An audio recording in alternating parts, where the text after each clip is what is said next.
Hey guys, Sonia Sash here with Canine Love TV. We are roaming the Canadian Pet Expo and it is on fire. The guests, the experts, and the one and only. We have Valerie here from Nulo, one of the best pet foods ever. Now you have an extensive line. Of course, we're going to talk mainly about dog foods.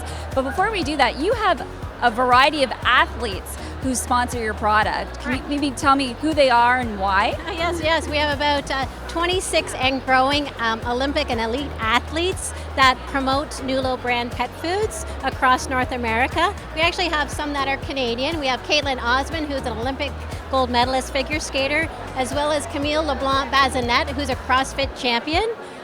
Michael Phelps, I'm sure you've all heard of Michael Phelps, right? I can't remember how many gold medals he has, but he's got an armful.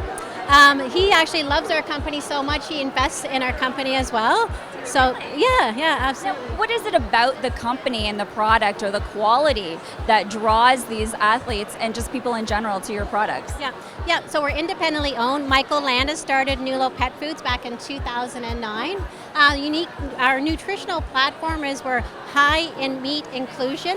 So that means anywhere from 80 to 85% meat inclusion in our diets. So what exactly does that mean? That it's a high quality protein? Absolutely, high quality, but lots of meat too, right? Our dogs and our cats love meat. So you have to really look at the ingredients, question those ingredients, and question where those ingredients are coming from, right? So in ours, it's about average protein levels, so about on a dog recipe, about 30 to 34% protein, but out of that 30 to 34%, where is that protein coming from? So ours is the meats, right? So that's not a meal, as an example, or a byproduct of something. No byproducts, no, not whatsoever. So not a lot of vegetable protein, so it's meat proteins, right? So I guess, there's a big shift, a movement into vegetarian protein for animals, but that's not what they need. They're carnivores, correct? Correct, yeah, right? So it's all about the meats, right? So 80 to 85% proteins from meats. We have low carbs, right? Yeah, so we don't use any white potatoes or tapioca. We have low glycemic ingredients, as well as we use a patented probiotic, right? That we don't talk enough about. So good for us, right? Digestion, health, yeah, excellent, yeah.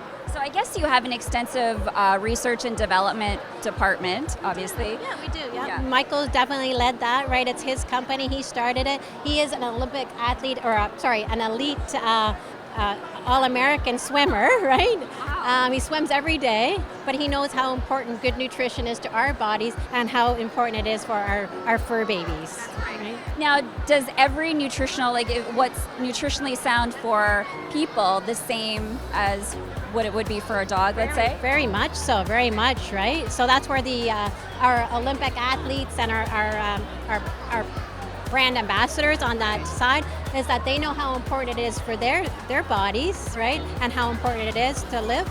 They know that they want to promote it with our pets as well. I really love the probiotics because it's really good for the healthy gut, and same for the animals. I haven't heard that. Yeah, and a lot of companies will claim that they do use a probiotic, but ours is one that survives the cooking process, one that survives the shelf life in the stores, as well as one that survives the acidity in the animal's gut. So it does its job, and we've done studies. I mean, yes, it's pet food, and we have to talk about poop, right? And we've done our studies, and we know that it's getting a good dose every day in our pet foods, and it's doing its job. Right, because the probiotics do die after a while, so that's interesting that it's shelf stable. Some companies, they'll be put into the food, it's cooked and it's dead, right? Or it doesn't survive the shelf life, right? Or the gut, like you said, it's very acidic to get into the system. Yes. That's interesting. I'd love to go back into your facility and maybe do a tour. We'll do that next time. What do you think? I like that. Yeah, exactly. Now you have a product here. Tell me a little bit about that. So this is our Nulo Freestyle. So our foods are available at PetSmart, as well as this brand called Nulo Freestyle will be available at pet specialty stores. And I'm just launching that right now into Canada. So it's coming soon to a pet specialty store near you. Right. And so within this line, we have freeze-dried raw, we have wet food, we have treats. Yeah. Even the treats. Are they healthy, high-protein treats? Absolutely, all healthy. We have trainers that are 2 calories, right? Soft, great for training, but great just as 2 calories, right? Because we got to watch our weight, and when we're feeding a good food, we have to watch the calories on treats as well. Right. I like that. So you can reward your dog, but they won't get unhealthy or obese. Right, yeah, exactly. Yeah. That's interesting. Yeah. And what else do you love about this small breed? This small breed has small kibble, right? So again, small mouse. It is formulated for small breeds. So some companies will also put out small kibble, but it's the same formula as the adult, but this is formulated for the small breeds. And obviously you serve all breeds, not just the small breeds? Right, yeah, all breeds, right? Okay. Yeah, all sizes. We have limited ingredient diets, so dogs that might have some allergies or intolerances, or cats, right? So, yeah. I like that. Now, if you were to impart one thing about the Nulo brand, I know you've said so much. I know. It's Yes, a lot. you've covered a lot. What would that be to our canine lover community? You know what? Independently owned, that Michael Landa cares about, our company cares about our pets. High meat inclusion, low carbs, patented probiotic, fantastic nutritional platform. I like that. So next time we're going to go behind the scenes and see how it is all made, and maybe do like a demo with your treats. Yeah, that would be great. And maybe we could try and teach Ebby a few things or two, because he's a bit he's a bit unruly like his mommy. Yeah, that's great. Thank you so much, Valerie. It was a pleasure. We have more coming up on Canine Love TV, so don't go anywhere.